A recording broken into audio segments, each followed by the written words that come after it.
Quiet on set. Picture is up. All right, roll sound. Rolling. Roll cameras. Cams rolling. And 3, 2. Hey everybody, what's going on? And welcome to Hank's Think Tank. Guess what? We got a good show for you here today. I've got an old friend of mine, Martin Zepeda, in today, and he is running for re-election to the East Montgomery County Improvement District, Position 7. He is the incumbent in this race, and he has two opponents, Gisela Villarreal and Liz Mullane. Now, the cool part about all this is we're going to do these podcasts, but I've also got a forum coming up. And the forum is April the 19th, and it's going to be at the EMCID Senior Center at Bull Salas Park. We're going to open the doors about 6 o'clock. We're going to party till 7, and then we're going to start the forum at 7. This is open to the public. It's going to be a great deal. We look forward to having all the voters there. Mr. Zepeda, welcome to the show, man. Good to have you aboard. Well, thank you very much for asking me.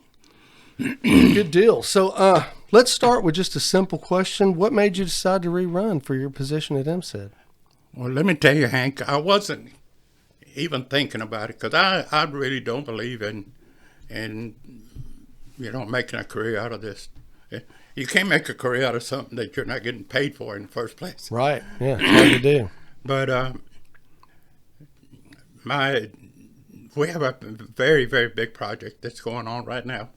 And I've invested like almost 2 years of my time pushing this thing through, and all the other board members.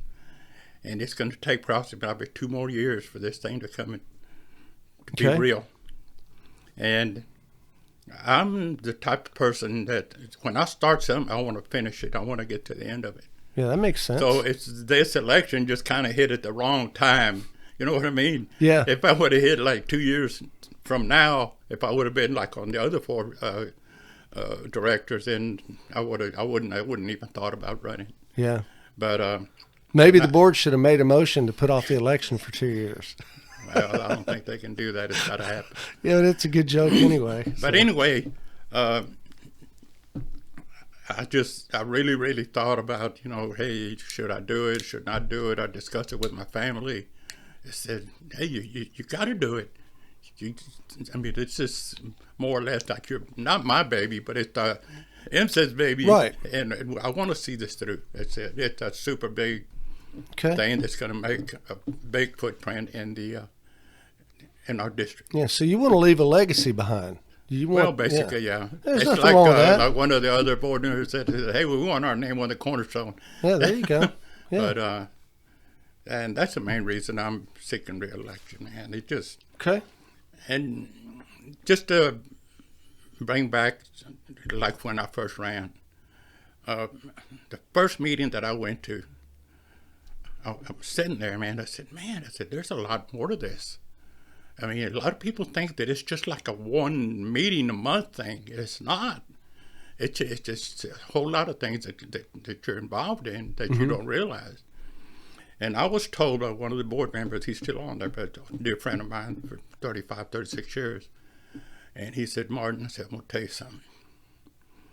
The best way to find out what's going on here is you express your opinions, but keep your mouth shut, because you can't learn anything with your mouth open. I've always heard my whole life. Right.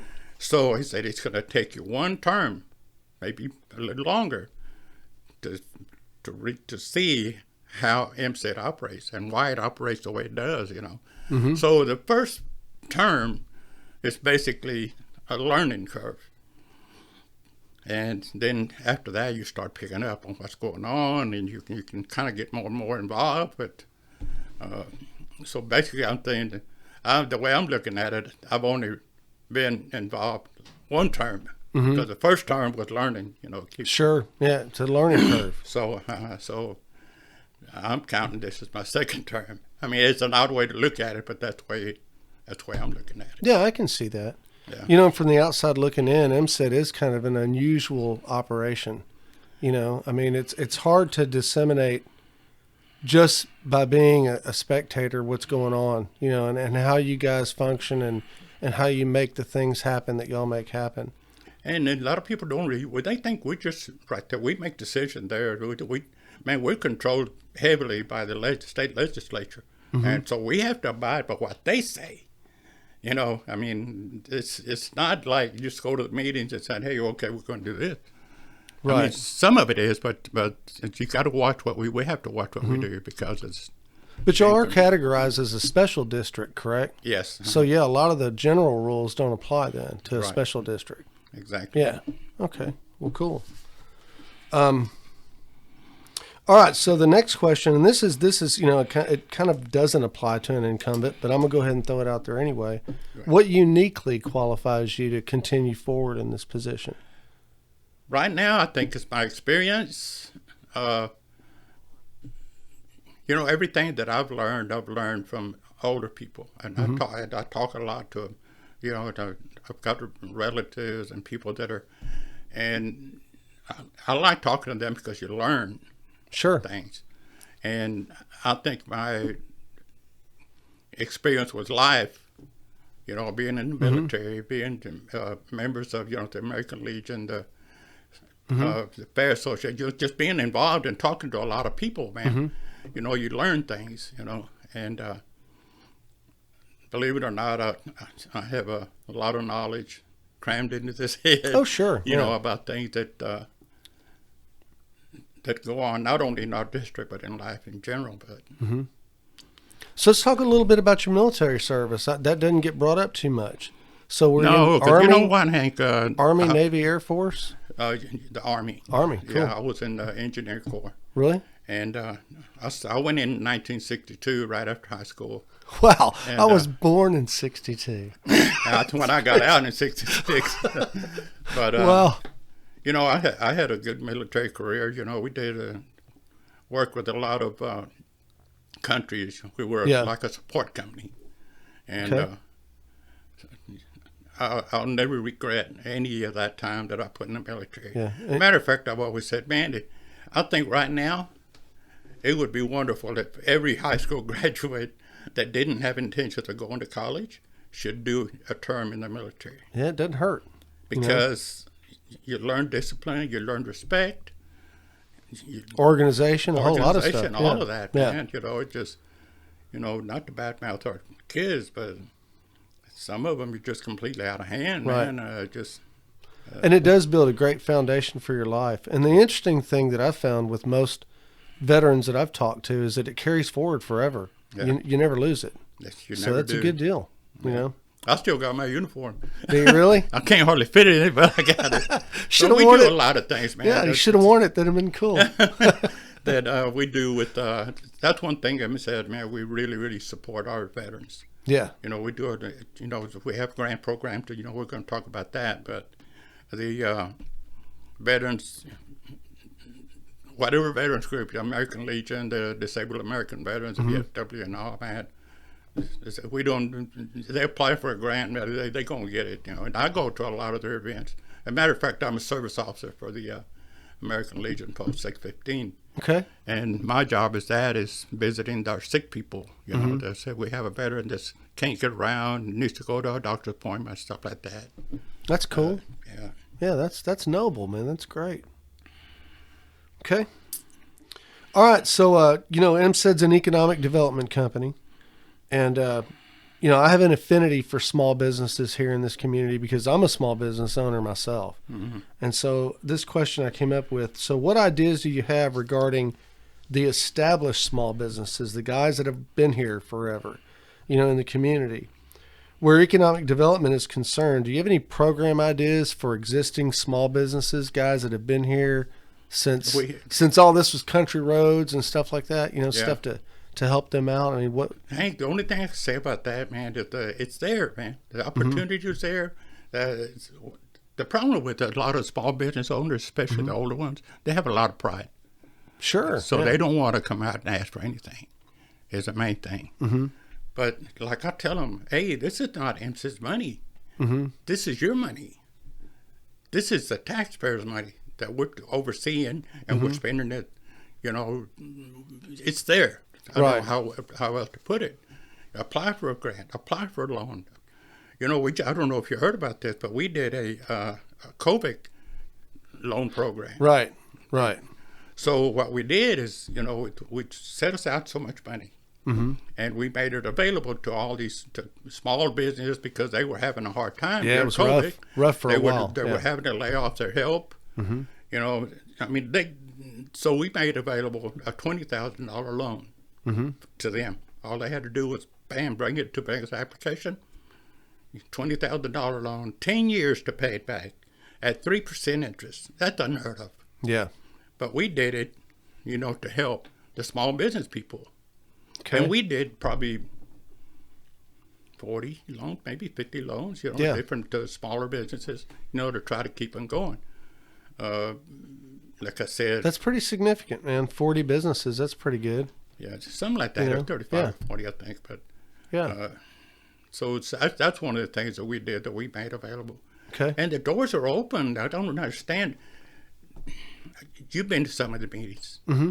The meetings are announced. They know it's the second Thursday of the month, 5:30. Hey, nobody goes to the meetings. It's like nobody wants to know anything, man.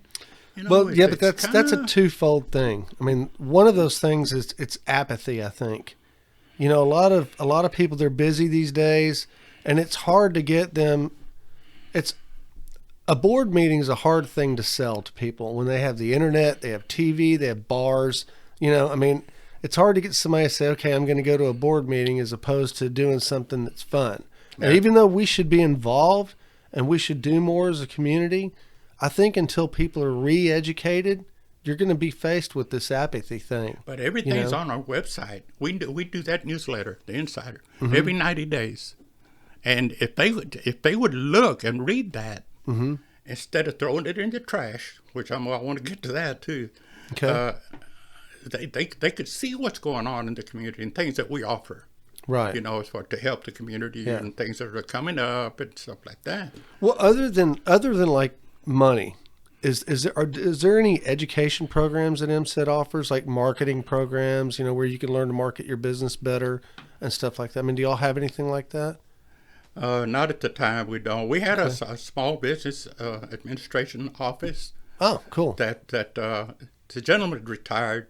So there's not been anybody that would take that position. Nobody's picked it back up yet, huh? Yeah, it hasn't picked up yet. I think it was a good idea, and it helped a lot. Oh, yeah. Even people that would come in and they wanted to apply for a loan or a grant, they wouldn't know how to go about it. He would handle it, but at the time, I'm sure you could call the office and get a hold of either Jennifer or Kelly, and they could answer any question you want. But great.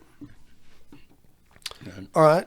So, what do you think about board term limits? I know there's a couple of you guys that have been on the board for an extended time, a long time. Yeah. Do you think there should be term limits, or do you think it helps having somebody in for a long time because it gives them an opportunity to understand what's going on with EMCID and continue? Because, like you said, there are projects that take extended amount of time for them to come to fruition. Exactly. But on the other end of that, would it be better to have fresh eyes come in, fresh thoughts, fresh minds, younger generation?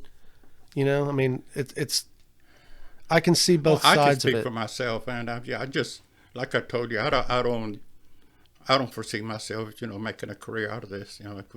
Cause you can't make a career out of something you're not getting it's hard. paid for. It's hard to do. I've been doing it here. But you yeah. I mean, I can see where you're going with this. It's just, some people like it. I mean, it's not. I really don't care for it. But the thing of it is, sometimes you're kind of pushed into it. Because, like when I did my first term, I said, well, okay, so I'm thinking about it. And so nobody ran against me. So I was kind of just turned over into the second term. Right. Which I'm glad it did, because I've learned quite a bit through my second term, and so now I'm going to have to hustle to go to what I'm calling my second term, because of my first term was just a learning process. But yeah, I'm going to do it one more time if I get elected, and then I'll hang it up. And I think people should get involved. Sure. And maybe we need some new blood. Maybe younger people, but they need to learn that don't come in there thinking you're going to change the whole world, Right. in 1 or 2 meetings or something like that, or 1 year even, Mm-hmm. It's a learning process, man. I'm sure it is. Yeah, being that y'all are a taxing authority, it's got to be a lot more complicated than just It's straight very up. complicated. Yeah, I can. When you hear I can people see about that think that, the money's disappearing, I promise you, man, there's not a penny that goes unnoticed. I mean, Yeah. we've got accountants on top of accountants, and it's on the ball with us as far as our money. Okay. But, Great. Well, that's a good thing. Nothing wrong with that at all. All right, so let's talk a little bit about grants. okay. So presently, there's a $5,000 cap on grants provided by EMCID. Do you think this cap should be increased, or do you think that grant requests should be considered on an individual basis? Because, when it comes to grants, I would think, and again, I'm an outsider looking in, so I don't know, but I would think that each individual situation is different. And one guy might need a $20,000, or even one municipality might need a $20,000 grant, while another may only need, $3,500. So shouldn't those be? To me, it seems like it'd be best to view those on an individual basis. It is set up like that.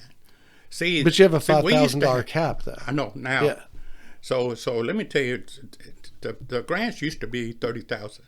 Oh, really? Okay. Okay, so for a few years, but, and I'm going to stick my foot in my mouth, but we had certain organizations, certain cities that were there every time. 30,000. I mean, just That'd be annually, I guess. Yeah, man. And Yeah. I mean that I think it was just A money grab. yes. Yeah. Okay. So we said, you know what? I said we're not leaving anything for the smaller people. Mm-hmm. Like the sports association, like the fair, like the project graduation, like the Cub Scouts, the Boy Scouts, stuff like that. They don't leave church groups. Right. They don't need that kind of money. So we reduced it down and said, you know what, let's test this. Let's try it for a while. And I think this is probably our 4th year, maybe something like that. Been a while, yeah. That we brought it down. Okay. So now we're getting more applications, but for smaller groups. Like I'm saying, like I said, church groups, like the Catholic Daughters, Wood Branch PD. They've gotten some big grants. The city, like American Legion, they come to us. They only need $5,000 just to help them out a little bit on the project they got going on at the hall. Mm-hmm. But like the project graduations, Porter, Splendor, and New Caney, they apply for a $5,000 grant. They just need a little help for project graduation. Right. And, the Boy Scouts, we have they don't need that kind of money. Mm-hmm. We have I'll never forget this lady last year. She was with a church group out of Splendora.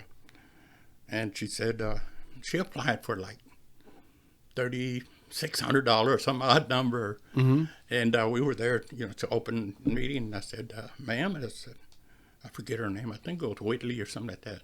Anyway, I said, I see you only applied for $3,600. I said, if we gave you the whole $5,000, I mean, could you find use for the rest of the money? He says, well, we can always find use for the money, but I don't want to be greedy.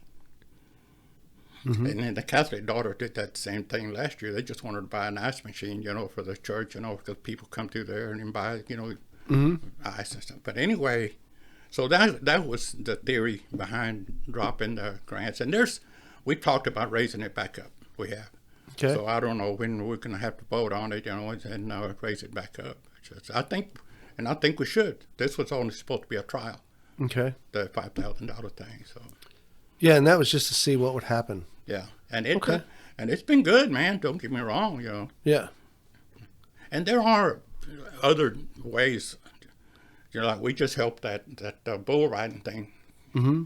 You come in there, you bring your notes with you, bring your application, you do a presentation as to what you need, how much you need, and maybe more money than $5,000. and then we'll work through it, like the Veterans Memorial in Conroe. Mm-hmm. We're going to do something with that because, it's for the veterans, man, and Right. I really don't know the amount that's going to ask for, but I'm sure it's going to be more than 5. But anyway. Okay. So that's where we are with that, and we're going to look into it. There's been talk about raising it back up. Okay. But that was the reason it was lowered to 5. Okay. Yeah. Well, yeah, that covered it pretty well, so I appreciate that. Do you see any areas where EMCID could make a more positive impact in the community? And the reason why I came up with this question was because of the name. It's East Montgomery County Improvement District. So is there any areas where we could beautify, improve, make things higher quality living for the area residents? We have a project going on right now that's going to make a big impression on, but Okay. we just can't discuss it. That's cool. Yeah, I got you. And we get super involved, man. I don't know why people don't understand this. Like when I first got on, the tennis courts Mm-hmm. at Bull Silas, they was just sitting there, big old slab of concrete, not being used. They put a new tennis net across there. It was just, nobody used it. Sit there and rot. Right. So we came up with the idea. I said, let's do something with that. Let's get with the county. Let's put up some basketball goals. Let the kids. You go there right now, Hank. Not right now at this minute, but in the evenings, there's kids, not hundreds, but there's a bunch of kids out there playing. And Playing basketball? Yeah, playing basketball. Yeah, I don't they think didn't we're have the- anywhere to go, man. I don't think we're the tennis playing type out here. No, I don't think so. You know. And we never heard anything bad thing about it. I Right. didn't anyway. Yeah. But, So y'all converted those tennis courts into basketball courts? Yes. Okay. Yeah. And I'm looking to, right now, I'm looking to redo the lights because when it gets dark, Mm-hmm. the lighting system the county's got out there is not the best, man. I mean, Yeah. they need to be LEDs, something brighter, Yeah. they can, where the kids can Yeah, out just there to and enjoy provide that. some security. Yeah. Yeah, I'll for tell you sure. what I saw the other day. I'm sure this wasn't supplied by the county, but the kids are out there playing soccer. Mm-hmm. In that one field right next to the basketball goal.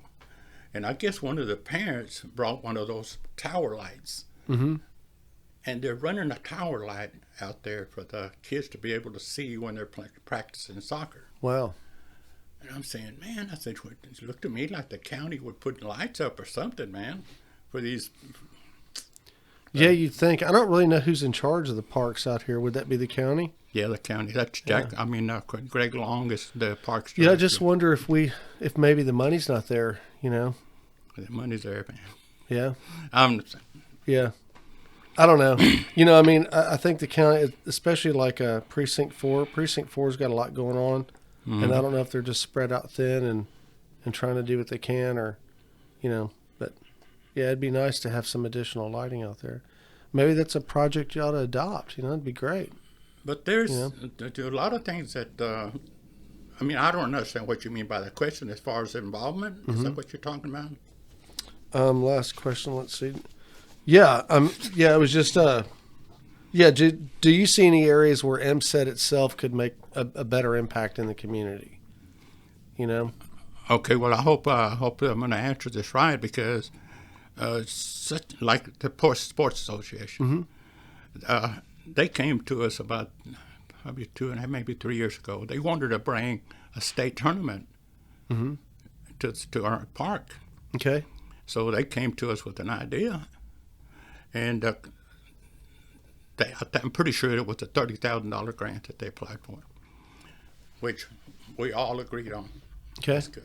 Because we saw It's benefit. how this was going to benefit. Right. Not only EMCID, but it was going to benefit the businesses. With that, a lot of people come in from out of town, out of state even, and come in, and they have to rent a hotel room. Mm-hmm. So what do we get off the hotels? Hotel tax. Right. So then they have to go eat. And they're going to eat at Somewhere. our restaurants. Yeah. So we get tax money out of that. And then they have to go buy, like when we go to state tournament, we go to a grocery store, we buy hot dogs and weenies and stuff, and feed the teams during between games and stuff. So you're there. So then you go to a game, and your kid slides in the home base, and he rips his pants. So what do? Run to Walmart real quick and Walmart or some sports store, There you go. So that's yeah, and that's where. So everything kind of revolved. Yeah. It's helping the restaurants. It's helping the hotel owners. It's helping the grocery stores. It's helping. I mean, and it's multiple income streams. Yeah, off of that little grant. I mean, that we gave them. Right. So they came to us again for the backstops were straight up. The county built them straight up. Where the balls were coming over and they were hitting people in the head and all that crap, kids and all that. So they came to us. They wanted to redo the backstops and extend them and make a lean-to of it. Okay. So we gave them the money for that. Batting cage, they only had one batting cage, so the teams were all fighting about, before games. We give them money for new batting cages. If you go out there right now, you'll see a super nice canopy right in front of the concession stand. And it was a $32,000 project. So they came to us and applied for a $5,000 grant, which they got. After the meeting, I said, look, this is $32,000 project. I think we need to try to maybe meet them at least halfway or something like that. So I brought it up at the meeting about, hey, let's give them another 10. But we couldn't do it under the same grant program because, because of people saying whatever. So and you've got your limit and all that other stuff. Right. So we came up with another process, and we gave them another check for $10,000. So we put $15,000 into that project. Okay. Which really and truly, there's a lot of these projects, man, that should be the county commissioners. Is the way we look at it. And but I don't know. I guess they're doing all they can. Yeah, I would imagine. But we're not. We don't back away from it, man. We just. Yeah. We and anytime you're doing something like that, that's an improvement in the community, and I'm all for that. And it's for the that's kids, man. Yeah, And that's one thing about every one of our board members Absolutely. right It's now a at good this deal. time, man. It's for the kids. Yeah. We have to protect our youth. That they're our future, man. Right. I mean, Yeah, and I've been out to the baseball park. It's amazing. So yeah, it's really a nice facility out there. It's a good deal. Yeah. Okay. One more thing, if you don't mind me. No, absolutely. I mean, that's why we're here. The Montgomery County Fair Association. Okay, so I was one of the original board members on that. Not a board member, but involvement. 36 years ago now. And when it got started, man, the kids from East Montgomery County were getting a raw deal when they took their animals to Conroe, to the fair over there. They were getting basically an animal from Conroe would get twice the amount of money as the animal. Yeah. And it was a better great animal. But anyway, so we decided we're going to start our own. And we came up with East Montgomery County Fair. And built the horse arena. And we built that bandstand up on top up there. The first entertainer we brought in was Tracy Lawrence. And I think at that time he was just getting started, man. I don't think he even owned his own pair of boots. but he was we paid him like $2,500 to. Yeah. And it was a hit, man. So Tracy from Lawrence then on, it just kept going and going. Yeah. Now, we're super proud of the fair, man. They got in trouble. I'm going to bring this up because this is another thing that we do as far as involvement. Okay.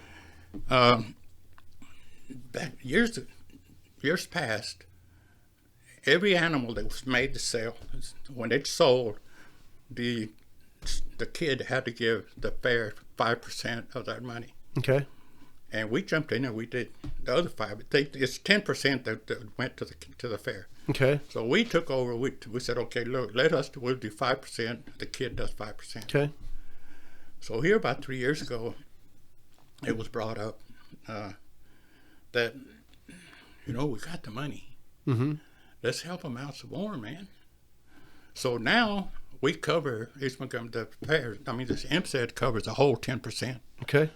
So if the kid sells his animal for $1,500, he gets all of that money. That's good. He doesn't have to pay no. We cover the 10%. Just last year, our 10%, we wrote the Fair Association a check for $54,665 Wow. to cover and that gives them some money to start with next year. Sure. It takes money, man. Oh yeah. First Yeah, of all, it's the not cheap. entertainer, Yeah. the bedding, different things. Oh, yeah. That, I've got a friend whose child has an animal, so yeah. I was like, wow, really? It costs that much? Yeah, it's expensive. yeah, it does. Yeah, and it's a lot of work. And then, not to badmouth anybody, but last year, 2 years ago, year before last, they got into bad problems because there were some buyers that bought stuff and didn't pay. So they were hurting, man. They didn't have any startup money for I think it was last year. Right. So they came to us, asked us, hey, is there any way we can do this? As a matter of fact, Bobby Bridges, I was still Academy, and he came to us and said, Martin, he said, what do you think we can do here, man? He said, I think y'all can help us out. Mm-hmm. I said, well, what are you talking about? I said, he said, I said, look, get your figures together and let me know. They said, we'll see I'll bring it up at the meeting, we'll see what we can do. So they did. I said, they needed $60,000 to be able to have the fair the next year. Right. So we give them the $60,000. I mean, yeah. What can you do? What can you do, right? I mean, you have to help. Mm-hmm. And that's one of the achievements that I can see, man. That EMCID does it. Nobody knows about it. We don't pat ourselves on the back. We Right. just do it, and that's it. Yeah. And there are a lot of people, I'm sure, that don't even know. Yeah, I hadn't heard EMCID about that, does. so I didn't know. Yeah. So I mean, there's a lot of things like what we get accused of, and it's not like that, man. Nothing.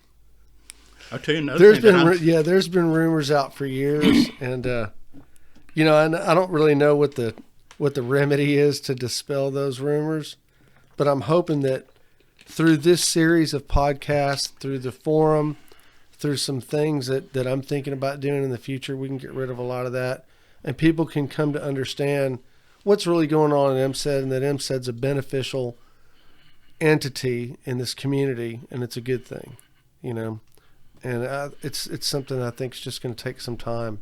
Yeah. But it's always hard to beat down people when they're making up stuff, Yeah. because that stuff spreads like wildfire. It's it sounds interesting and all that, even if it's not true. We face that every day with just government stuff, Facebook, and everything else. So And probably a lot of those people are the ones that won't go to the meeting and take time. don't to know see what's nothing going about. on. They They're hear a probably little the bit. ones that ace the newsletters that we mail out. Right. Yeah. But I want to touch base on one more thing, if you don't mind. No, man, we got time, dude. I'm the telling you, my scholarships. cameras can run for 4 to 6 hours. We got all day. Our scholarships. Okay. It's 16, Yeah, y'all have done great with scholarships, and I do Uh, like that. That's a good idea. Back to just a few years ago, it was $1,000 that Right. we gave. So Catherine Pearson is on our board. Mm-hmm. She was a president. She's retired now. She's president of Lone Star College. So we Yeah, wanted real to- smart, real we wanted to- formidable lady. Yeah. Yeah, so I'm afraid to talk to her because I don't think I'm smart enough to have a conversation with her. I'm serious. Anyway, so we checked out, and tuition for yearly tuition went up. It got expensive. Got $1,600. Right. So we had to discuss it at a meeting. I said, well, let's raise it from 1,000 to 1,600. So every student, graduating student that want to go to college, they can apply or get the $1,600. Yeah, and that's a non-application. You don't apply for that. All Yeah. you have to do is graduate, and you're eligible. You're eligible for exactly. $1,600 grant from EMCID. And if you're going to Lone Star, you don't do anything. You go to Lone Star, you go ahead and enroll, and they'll run you. They'll do everything for you. Yeah, and $1,600 is pretty significant. Yeah. Yeah. Yeah, that helps a lot with first term. That's for sure. And another thing that we're pretty proud of is with the Houston Livestock Show and Rodeo. Okay. I've been a member for 29 years with that organization, and we brought it here. Me and Jim Simmons and a few others were the charter members when we started that project down here. Okay. And that was, like I said, 29 years ago. I mean, it seems like forever, but there are scholarships available for that. And they're the biggest scholarships. That's $20,000 scholarship per school. Mm-hmm. Well, it's New Caney, Splendora, New Caney. Okay. And now it's Porter. So the way it works, they apply. If they get it, it's $5,000 a year for 4 years. Okay. So it comes up to $20,000 for a and that's student, per student. per school. Okay, per school. Right. And so then, one student per school can do that, or how yes, does that? yes. Wow. Okay. So now we got 3, fixing to have 4, because of Mm-hmm. high school being built. But it's things like that. And I mean, we sponsor the bus trip And that's $5,000 a year, each year for 4 years. for 4 years. So that's a great idea, because then that way, a student doesn't go in their first year and their second year they're screwed because they ain't got no money. That's good. I Yeah. like it. So Yeah, that'll You know, that'll and- get somebody through to a degree. So that's Right, great. so- Yeah. So that's some of the things that we do, man. We sponsor them, through, like the dance that they have, which usually sponsor like we did Sundance Right. last year before last. So anyway, we always sponsor the music, which is $4,000 or $5,000, whatever. And plus other events. If they have a kickoff dance, usually I'm there, because I'm a member. So I get permission to spend a little bit of money at the auction. Okay. Same thing like when we go to, like Leonard, he goes to softball opening day or baseball here in Splendora because he's from Splendora area. Now I'll go to the New Caney area, and if they have something that we can help them with, help them raise some money, we do it that way. Okay. Groovy. So another thing that we are very excited and very happy to be able to do this is our Safety Shoppers program. What's that? Okay, what that is, I think I've heard of it, but I'm not sure. we work with Rowdy Hayden, Okay. and it starts like 2 weeks before Thanksgiving, and it goes through like second or third week after New Year's. Okay. But they have their patrolmen, their deputies, work certain areas, like the Porter Walmart area, the Kingwood area, the North Park area, Okay. Fort Now Valley Ranch, and so stuff the like retail that. centers. Yeah, the retail, because there's a lot of theft and a lot of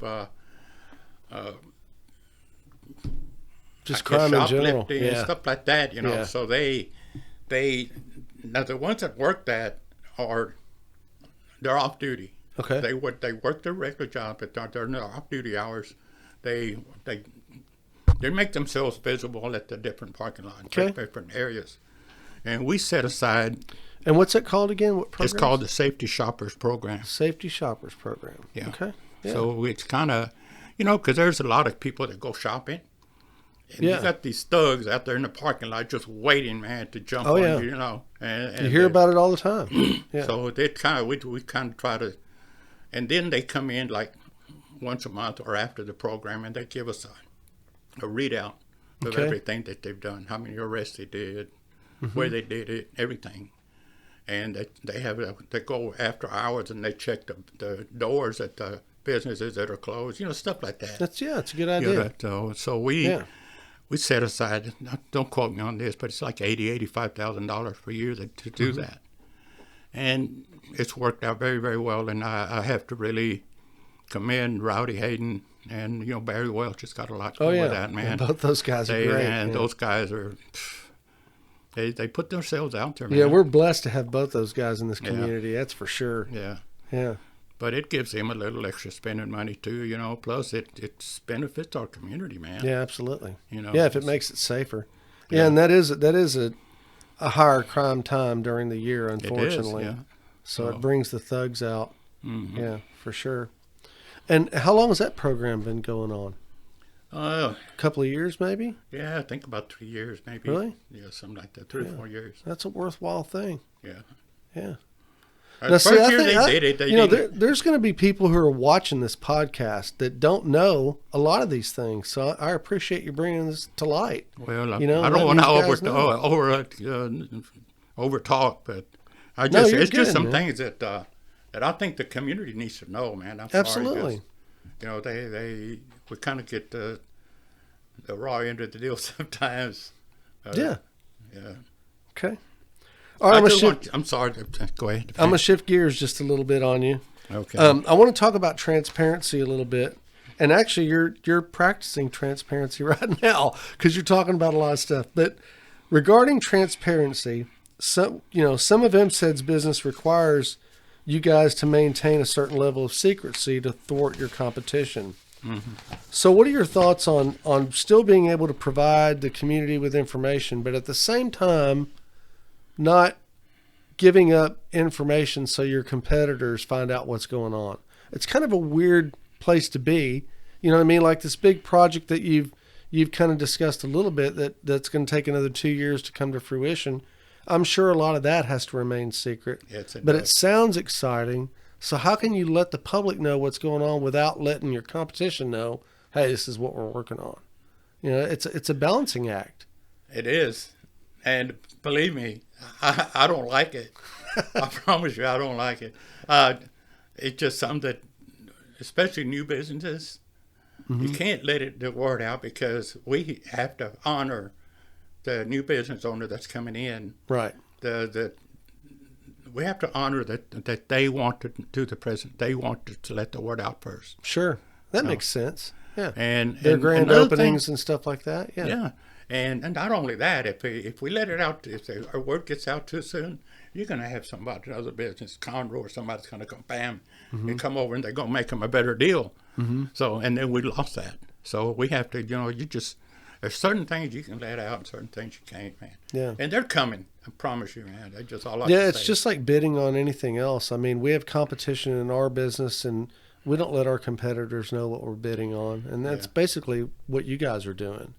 But as soon as we get the okay, it's out there, man. I mean, we have a communications officer that does a good job, and she's kind of tied back too, And, but you just got to. Yeah, I'm sure it's kind of a slippery slope because you've got the community on one side going, hey, what are you guys doing? And then you've got your competitors on the other side going, hey, what are you guys doing? Exactly. And it happens too, man. Yeah. It happens. Right. We almost lost that Lowe's project because of stuff like that.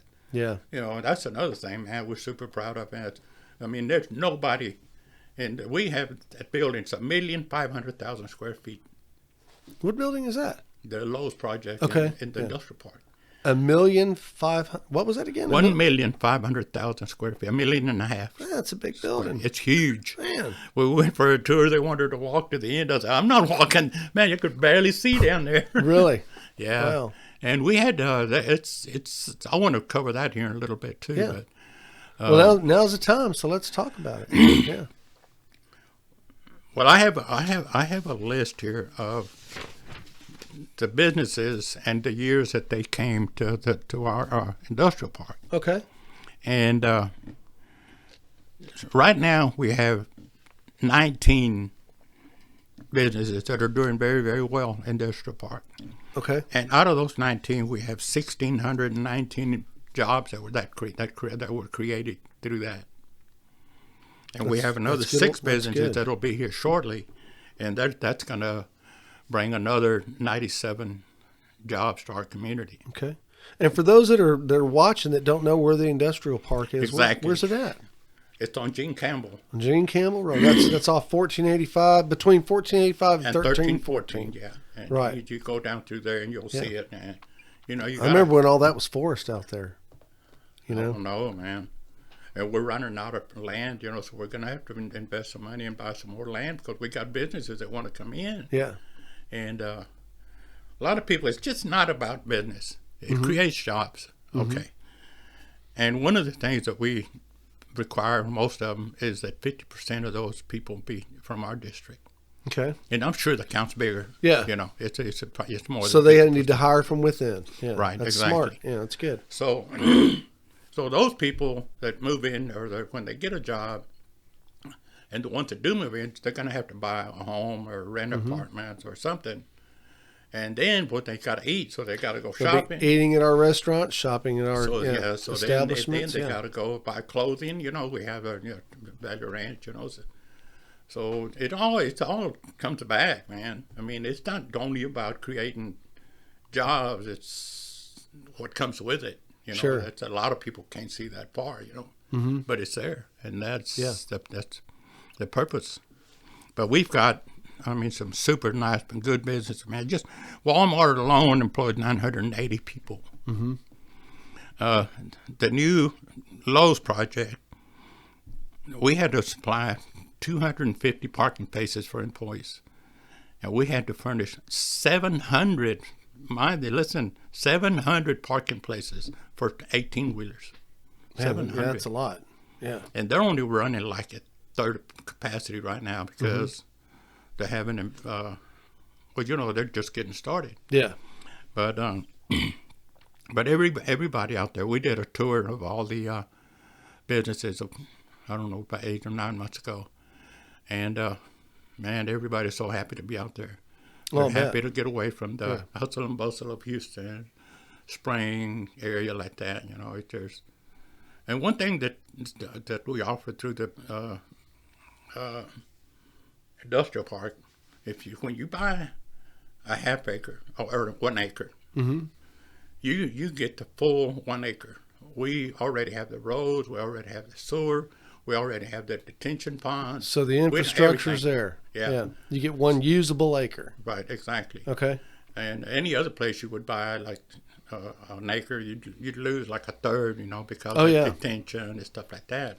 Yeah, retention, easement, everything else. Yeah, Yeah, and then you have to give up a portion for it's infrastructure. one of the big selling points for us, Yeah, it sounds like a good selling point. And we've got companies, man. Like Weimer, they came from. They build cooling units for these big. Right. What do they call them? Generators, wind generators. Mm-hmm. And we just brought in a company from Ireland. They do housing. There's the lumber, but they do these kits. Mm-hmm. So when this kit goes out for like a $2,500 square foot house, 25 square feet house, they can build that house in 1 year, in 1 day. In a day, it's just a kit to snap it all together. Everything, and the tolerances are like the width of a saw blade, 1/8 of an inch. That's crazy. It's crazy, man. That's something I else. went to the open house for that thing, and if you ever get a chance, man, you ought to go out there, man, visit some of those companies, and maybe it'd be good. Maybe do a podcast with them. If there's anything that maybe we can put out there, stuff like that. But no, man, it's all working. We were kind of disappointed when they built that school there because now it's making it a little bit harder for us to sell our business because they have to deal with a school zone, and they're having logistics problems. But that's no biggie. We'll work through that. We'll come up with something different. Was there still a lot of adjacent land that's available that you guys can get? And it's getting harder to find. Yeah, we're going to have to, do other things. Yeah. Wow. That's good. But it's in the works. Yeah. And a lot of people I think don't even realize there's a big industrial park over there. They just don't go out that way and don't know where all the goods and services come from. I'm super involved with EMCID, man. I go out there. Just if I don't go every day, I go every other day. Because we got projects going on out there. I go out there and I check and see, hey, how are they coming along? I bring the information back to the meetings. I know a lot about industrial. Mm-hmm. That was kind of my profession for years. So that's another thing. See, like our board, man, we have people like Catherine. She is super, super smart as far as scary. I've had a few conversations with her. I was like, wow, yeah, she's kind of scary. Yeah, she's kind of a pharmaceutical expert. Yeah, so she's we do really, a really big smart pharmaceutical show, and we always make sure she goes because she's. Oh yeah. She's good. Yeah. I'm more into the industrial part. A bit machine shop, fab shop, and trucking and stuff like that, and so. And people have questions, I can answer them. Yeah, well, that's cool. And Fred, of course, anybody has any kind of insurance problems, which he doesn't deal with the insurance because we can't do that. Mm-hmm. But he can give them advice and stuff like that. Right. And he checks whenever we buy our insurance for EMCID. He always reviews and he saved us some money. Mm-hmm. He reviews our policy and all that, the way it was worded and stuff. Great. So everybody's got kind of a little specialty type thing that's on the board right now. So, That's good. Yeah, that's what you need. yeah. All right. So if I'm a voter and I haven't made a decision, and I'm getting ready to go to the polls, but I haven't quite decided who I'm going to vote for yet, what would you say to that person to get them to vote for you? I would say just look at my qualifications, read my card. It's all on there. I mean, I've been on the board. I've been through I'm very proud of the things that we've done, the things that we've accomplished in my time there. I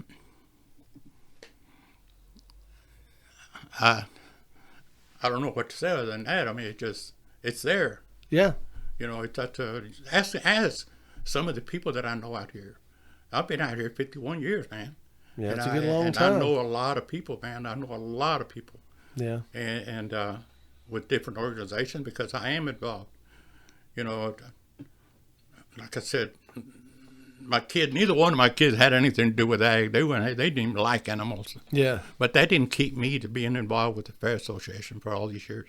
And I mean, every single year, man, I haven't missed a year at that auction. Everyone, 36 years. That's great. But I'm involved, and I'm at the ballpark Tuesday.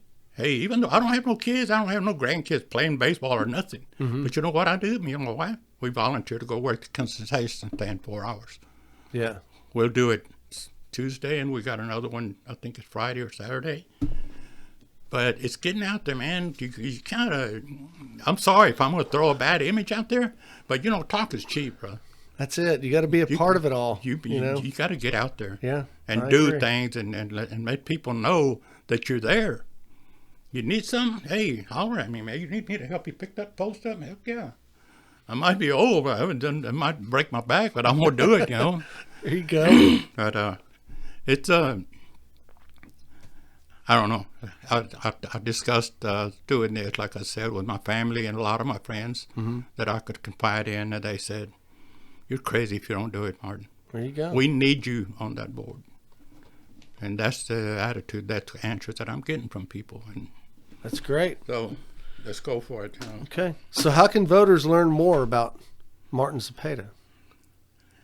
I'm You have a gonna website, I'm a gonna, Facebook page, and all that kind of stuff? Well, I'm going to start one today. Okay. That's what I have a Great. Facebook page. Okay. But I'm going to do a campaign today. Okay. And just go there and read it. Another thing, Fantastic. my phone calls, my phone number is everywhere. Call me. And there's a See me bio screen. on the EMCID website Yes, for you, yes, right? Yeah. And it's just, I think it's just been updated. Okay. We're supposed to go take another picture, but I was Yeah. going to kind of, to see how this election goes before I go do Okay. that. Well, it sounds like the best way to find out more about Martin Zepeda is just to go to these games and check you out at the concession stand and go to the fair and basically go to the EMCID meetings and everywhere else because you're going to be pretty much everywhere, huh? I try to make all the events. Great. And I'm not, but I have the time. Mm-hmm. I'm retired. I look for things to do. There you go. And if I hear of somebody having some kind of event, I'm more than likely I'm going to be there. Okay. Because just to see what's going on. There you go. If nothing else. Well, I look forward to seeing you at the candidate forum. I think it's going to be an interesting event. And again, that's going to be April 19th at the EMC Senior Center at 6 o'clock. Go ahead. What you got? Well, I just wanted to touch base on what we do for the ESDs. Yeah. Well, my wife's on the board of one of those ESDs. Oh, she is. Which So, one? ESD 7. 7. Yeah. So let's, I'd love to hear that. You probably already know all this. I the things know. that we've done. Yeah. Well, Let's cover it anyway, because I bet there's a lot of guys that don't know. And they'd like to there hear was a contract that was signed with the ESDs back in 2009. Mm-hmm. And so we work it into our budget and it's like ESD 6, it gets like, $1,200,000 a year from that comes from our budget. And ESD 7 gets like $840,000 Okay. for that. But the main thing that I'm kind of proud of is New Caney came to us and we're going to buy a ladder truck. Mm-hmm. And it's supposed to cost like $1 million. Well, they kind of went a little bit over, it's $1,200,000. But we didn't back away from that. Right. And that was another investment that people don't see. Mm-hmm. It's not only about buying a fire truck, but it brings business. Because now I didn't even know this because my brothers was on the city council in Rosenberg. Okay. And he was telling me, man, he said they're having to turn business away because they didn't have a ladder truck. Because the county would not let businesses build anything over the 1 story or 2 story Right. because if There's a cap. they couldn't reach it. It's too dangerous. So now that's opened up a whole different thing for East Montgomery County. Okay. You know, Porter's had one, but New Caney didn't have one. Mm-hmm. So now, you know, because New Caney's areas, you know, like from the middle of the park, the stadium this way, and then Porter's the other way. So now it's opened up where people can go ahead and build hotels and stuff like that. Yeah, multi-story buildings because Right. now they fall into a category where they can do it. You know, but see, that's another thing that people don't know about. You know, they just think it fire truck Santa Claus brought it or something. I don't know, but Fire trucks are high dollar, man. They're expensive, you know, and they're all custom made. Yeah. So it's not like you can go to the fire truck dealership, you know, and pick one out off the showroom floor. It doesn't happen like that. Yeah, it does. It took us probably at least a year or more. Yeah. Probably. Well, I know that some of the community people that I've talked to were curious as to why Porter gets more than New Caney does, because New Caney is a larger service area. Well, it so is, but the businesses are not here yet. Now, it'll get to that. Yeah. You know, that if you notice, So, I forget where the line's at, right there or where the stadium's at somewhere. Yeah. And so there's, you know, all of that belongs to Porter area, you know, Valley Ranch and all that crap. Yeah.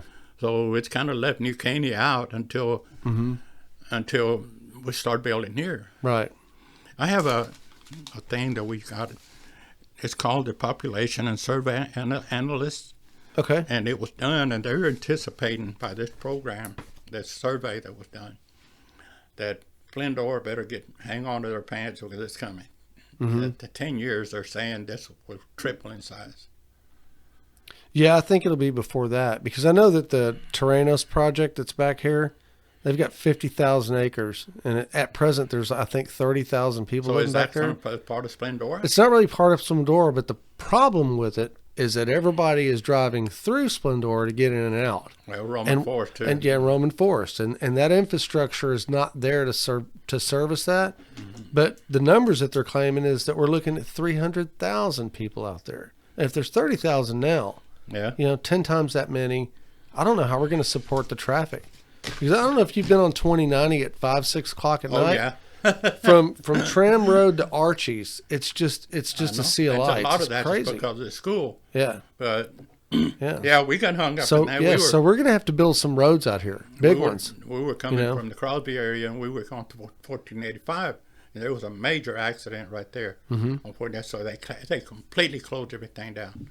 So we came around and went the back way to Plum Grove, and then we got to Yeah, if you don't- Splendor, man, and yeah. here we are locked up again, man. Yeah, if you don't know where you're going, you get lost pretty quick too. So Yeah, but yeah, I don't know. It's just, I mean, I'm super glad we did this.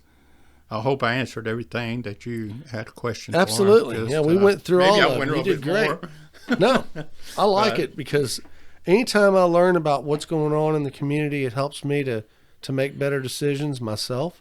You know, and it lets me know where we're at. You know, because when I moved out here, there was a lot of dirt roads. There was a lot of forest. There wasn't a whole lot going on. You know, and I remember I told my wife one time, I said, you know, a busy day on Tram Road would be maybe 5 cars going by. Well, we get 5 cars every 5 minutes, you know? So, I mean, it's really, really grown out here a lot, and it's a good area to live. These are good people out here. Oh, yeah. And There's these good people everywhere. Yeah, and a these lot are of smart people. And, I mean, I can't imagine living anywhere else but East Montgomery County, to be completely honest with you. I like it. You know, I don't know how long you've been out here, but Since imagine what 94, New I've been Caney out here. looked like 51 years ago. Yeah, it's crazy. There was nothing, man. Yeah. Nothing. Just I a remember name. 6 years ago, but right after the stadium opened, right after the stadium was built, Yeah. we're up there in the press room up there, and we're looking across. There was not anything. It's all woods, trees, and everything right there where Valley Ranch is at. Oh, yeah. And here it is 6 years, almost right at 6 years later. Yeah. It's unbelievable. Yeah, Valley Ranch went up quick, too. Yeah. It was fast. People were anxious. So, yeah. Hank, they don't have anywhere to go, man. Right. This yeah, is everybody's the going last corridor, Humble or man. Cleveland. The last corridor that Yeah, that's they it. can build out to. And Yeah. it'll eventually, it's going to be just like the Woodlands, just like going out 59 South or going out 10 East or West. It's going to be solid, man. Yeah. And I hate to say it, it's not a very long time. No, it's happening I've got, quick. I loved it out here, man. When I bought all my property, Sure. I started buying property all around because I didn't want nobody climbing up on me. Mm-hmm. But now it's all there. It's Yeah. Yeah.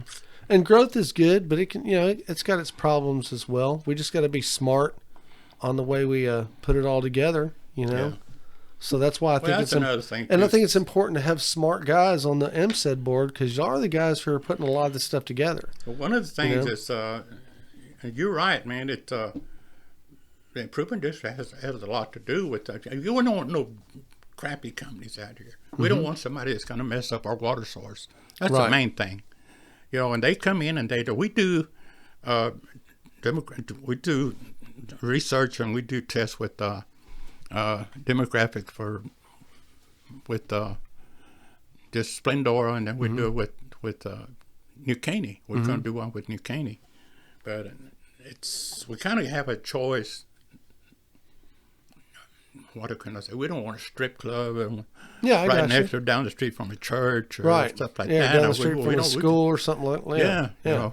But so it's like I'm saying, man, it's a lot more to EMCID than Yeah, we have to be people. very careful city planners is what it boils down to. Exactly. Okay. And Fantastic. Well, Martin, I appreciate you coming in today. And you've brought a lot of light into this because there was a lot of stuff that you told me about today that I didn't know. Just goes to prove every time I do one of these podcasts, I learn something. One of these days, I'm going to be a smart guy. It's just going to take a while. well, I'll tell you what, man. Check out that deal with Chris yesterday. It's I learned some stuff. But Fred knew a lot of more information about EMCID than I did. You know, because he's been there since the inception. Yeah. So Okay. it's very interesting, man.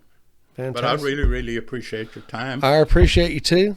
And all right, guys. Well, there you have it. We got Martin Zepeda, and he's definitely on the ballot. So take a look and be educated. Be good voters. A lot of people had to die, believe it or not, to give you the ability to vote for things and give us the freedoms that we have in this country. So when you go and you spin that dial and you make your choices at the ballot box, think about that. It's an important responsibility that each one of us have.